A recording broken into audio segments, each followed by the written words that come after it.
Let me give a brief update on the progress made so far on our program for achieving food security and resilience. The world is facing food crisis. From North America to Africa, rising food prices and shrinking supplies are causing concern.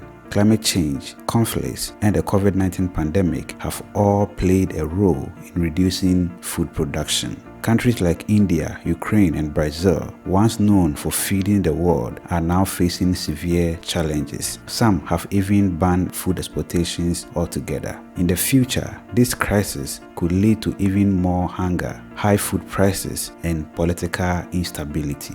According to the World Food Programme, over 345 million people are at risk of food insecurity. This means more people won't be able to afford or access enough food to meet their needs. And it's not just about hunger. Economic growth is slowing and people's livelihoods are at stake. I'm here today to brief the Council in an informal interactive dialogue on hunger and conflict. The largest food and nutrition crisis in history today persists. This year, 345 million people continue to be acutely food insecure, while hundreds of millions of people are at risk of worsening hunger. The causes of this food crisis are manifold: climate change and unrelenting disasters, and added pressure from persistent food price inflation and mounting debt distress or stress amid an expected slowdown in the global economy. But conflict and insecurity remains a primary driver of acute hunger around the world. So, how does this affect Ghana? Like many countries, Ghana has also been impacted by the global food crisis. High import prices for grains, fertilizers, and other essentials have made food more expensive for the average Ghanaian to afford. To address this, Ghana has introduced a new strategy called Planting for Food and Jobs 2.0. This program is aimed at boosting local food production and ensuring that Ghanaians have enough food to eat. The plan of this program focuses on increasing support for local farmers by providing improved seeds, fertilizers, and access to technology. The government is also working on improving irrigations and storage facilities to reduce food waste. By growing more food locally, Ghana hopes to reduce its dependence on imports, especially in times of crisis like this. The government also plans to create more jobs in agriculture, helping not just farmers, but everyone in the supply chain, from farm to the market. Let's hear more on this from the Ghanaian Minister responsible for food and agriculture, Dr. Brian Echampong. Let me give a brief update on the progress made so far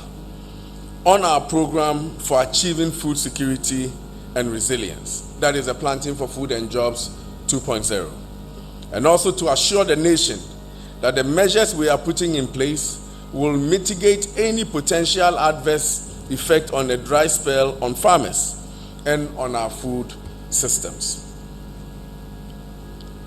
The Ministry of Food and Agriculture designed and rolled out a 5-year master plan for food security and resilience, Planting for Food and Jobs Phase 2, in August 2023.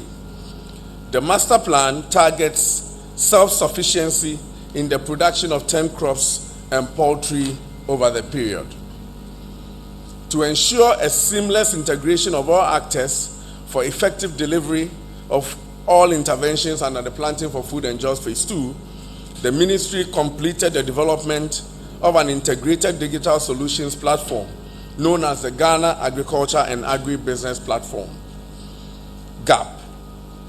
The GAP has enabled the ministry to identify and register 553,955 farmers out of the target 1.2 million farmers for 2024.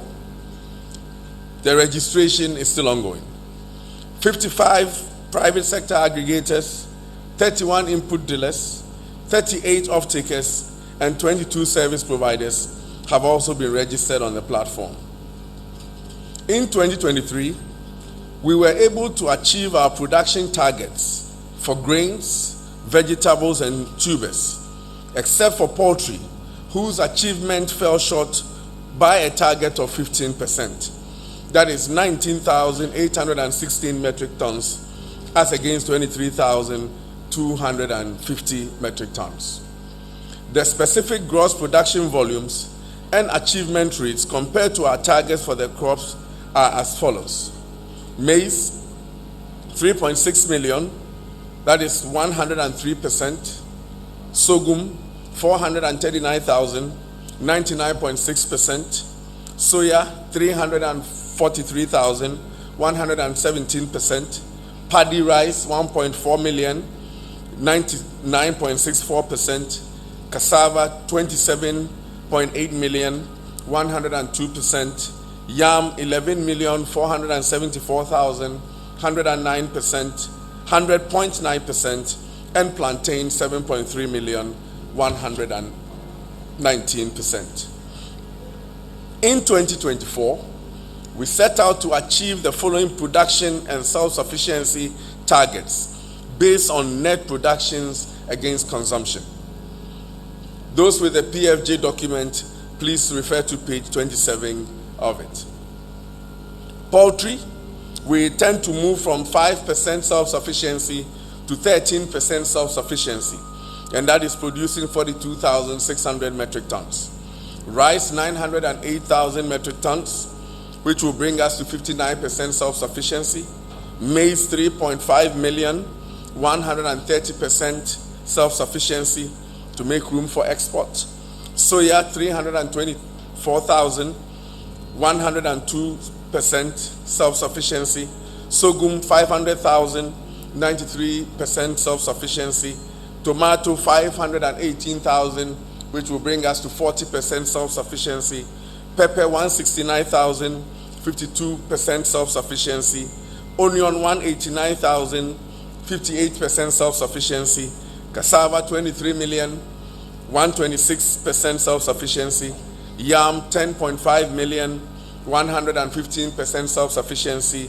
Plantain, 5.7 million, which will bring us to 124,000 self-sufficiency.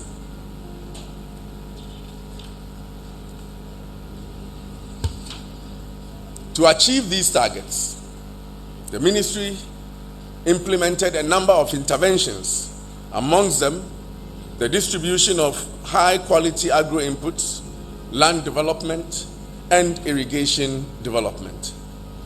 Under the PFJ 2.0 input credit system, the GAP registration grant, the flood victims relief support, and the grant support to vulnerable farmers, the following agro inputs have been distributed from August 2023 to date across the country. 2.3 million bags of fertilizers, 2.6 million kilograms of rice seeds, 3.3 million kilograms of maize seeds, 10,000 kilograms of vegetable seeds, which is onion, pepper, and tomato, 820,000 liters of agrochemicals, 7 million day-old chicks, 52 million doses of vaccines, and 12.8 million kilograms of feed. I must add that the last mile distribution to reach the target farmers is still ongoing in some districts. Irrigation development. The ministry has this year invested in the development of irrigation facilities in the northern, upper west, upper east, and eastern regions, covering a total irrigable area of 4,700 hectares to expand crop production. Procurement processes have also commenced for the construction of 13 irrigation facilities, which will add 15,500 hectares of irrigable land. The construction of 19 small earth dams, covering a total area of 605 hectares, are also currently in progress in the northern, upper east, and upper west regions.